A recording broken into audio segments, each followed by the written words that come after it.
Hey y'all. So the title of this little live stream is Framing Soft Skills Through Verbal Behavior.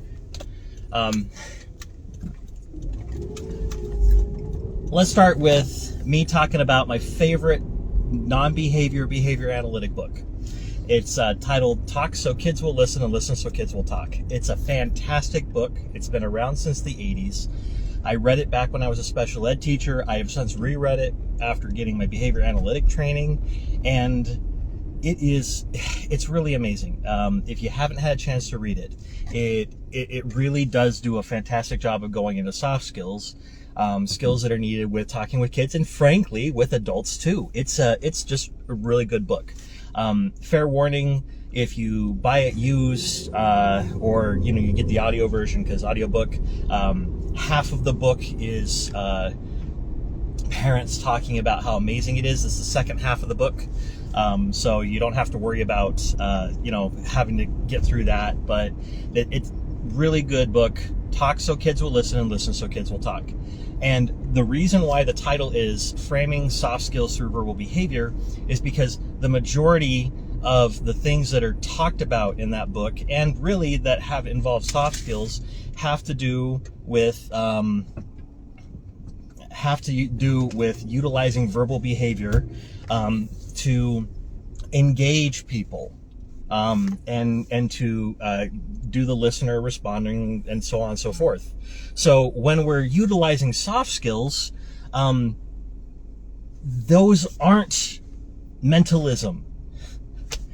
And too often we get so stuck in our language that we forget that just because we haven't been modeled on how to frame something through behavior analytic terminology doesn't automatically lead to it being considered mentalistic.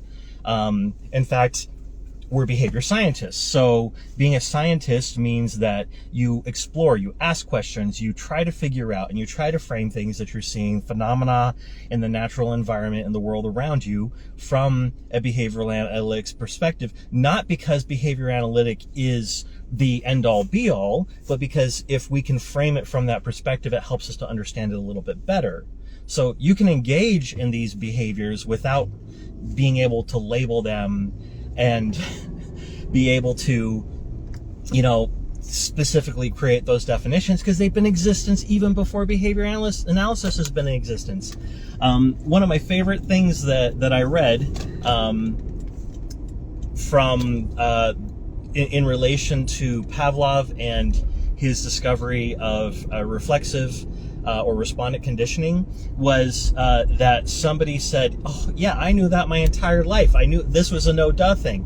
And Pavlov pointed out, "Okay, then why didn't you record it?" It's not that we invented behavior analytic principles. It's that they exist and that we're observing them and that we're being technological in their application. So going back to those soft skills and verbal behavior, a lot of times soft skills are built around those verbal behavior. There's other stuff that's going on there too. But when we're talking about soft skills with children, especially, that book, Talk So Kids Will Listen and Listen So Kids Will Talk, is fantastic. This was prompted by somebody reaching out to me and asking about how to deliver a hard no to a kid, and asking about any resources or research or things like that. And without giving details, because I don't want to embarrass anybody, and frankly, I'm really proud of this person for asking those questions and reaching out and using resources. I said, well, definitely check out and look at what sort of research is out there, because that's important too. But when it comes to the skills that Talk So Kids Will Listen and Listen So Kids Will Talk teaches, I mentioned one of my favorites, which is this particular child will perseverate on something that is not possible to have. In this particular case, it wants to go to outer space and is being told no leads to aggression. And trying to say something along the lines of, well, it's dangerous and that sort of thing, just that doesn't help. Now, I'm excited to hear how this works, and we've also discussed some of the behavior analytic principles that are going on in relation to it.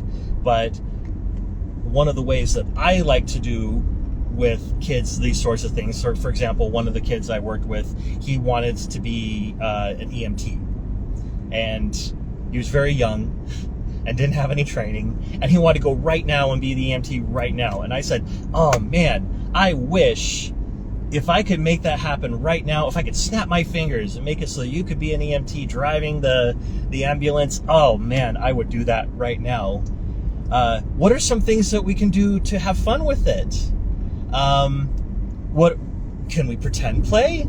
Do you want to, hey, there's a box right here. We can pretend that that's an ambulance and you could be driving it. Oh, hey, here's a baby doll. We can rush up and you can do CPR on the baby doll, right? Those different things. Because the idea is that we're labeling, so we're tacting their mind. Then we're trying to engage them in intraverbals.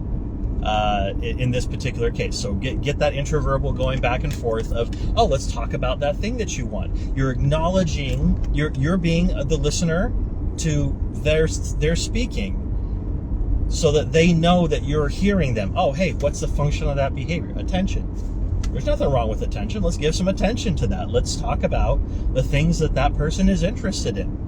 And then, depending on where they are, verbal, behavior-wise, and developmentally wise, you can talk about, oh, okay, so what are some strategies that we can engage in to prepare to move you towards that thing that you're interested in? Or maybe they don't have those skills yet and we're not there. Then, okay, we can still acknowledge, we can talk about those different things and how much you would love for that to happen. I had another learner who loved all things fantasy and wanted to go to the Shire,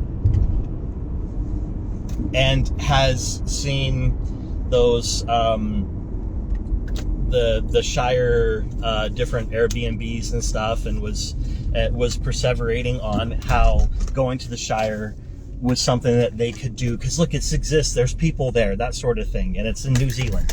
So, like, not an easy thing to accomplish, but I talk about how cool that is and how interesting that would be, and if I could make it happen, if I could get him a plane ticket right now, or if I could teleport him even. Because the idea is that you're acknowledging the person. And being behavior analytic doesn't mean we can't acknowledge the person. Being behavior analytic does not mean we can't have soft skills. We can. Soft skills are essential. We need to be able to engage our learners. So I can't recommend this book enough. Talk so kids will listen, and listen so kids will talk. One day, with all the time that I have, I will, sorry, a little sarcasm there. I will probably go through and break down the different principles and talk about how different areas are engaging in verbal behavior or conditioned motivating operations and all these different things that are happening, because there's a lot that's going on there, and it's a really good book. But on the topic of breaking things down into very behavior analytic language to understand them, I don't know if you know this, but their education course through mindful behavior that is on ACT. It's called ACT, Verbal Behavior and Self-Management in Action. And the objective of that CEU course is to do the same thing. It's to take behavior analytic language and very firmly frame ACT concepts through that perspective and that lens, so that you can see how ACT applies as a behavior analytic tool.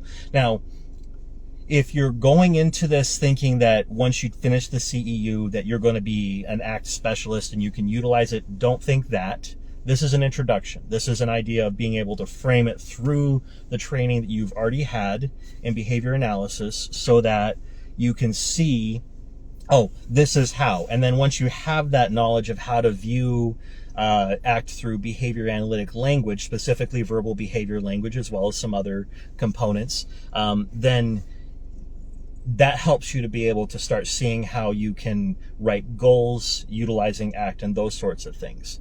But again, it all comes back to soft skills are behavior analytic. It's just Are we asking the right questions? Yes, we're behavior scientists. Scientist means we explore. Scientist means that we don't just take a technology that somebody else has developed and been like, okay, great, we're going to pull it out of the manual and bloop, just fart it out in front of us and there we go, we're going to use it. It's even if somebody has a technology, for example, SBT, PFA, Hanley's work is fantastic. And or any other approach, the verbal behavior approach, we got to make sure that we are applying it to our learners and we're being behavior analysts, we're being scientists, not just technology deliverers. Because if you're a scientist, then you look at how it applies to the specific individual within their context. And the same thing goes for those soft skills. When you're looking at the soft skills, you're asking the questions of, okay, where's the stimulus control? What's happening here? What's going on? And then when we do that and we become a lot more analytic in how we're seeing the application, then that's the way that we can start showing others how to utilize it as well. Because that's where behavior analysis does well. Behavior analysis blows it out of the water when it comes to making clear definitions, identifying what's going on, and then making it so it's replicable over and over and over and over again. Where we struggle right now as a field is how to translate that out of behavior ease and into everyday language so that everybody can utilize it.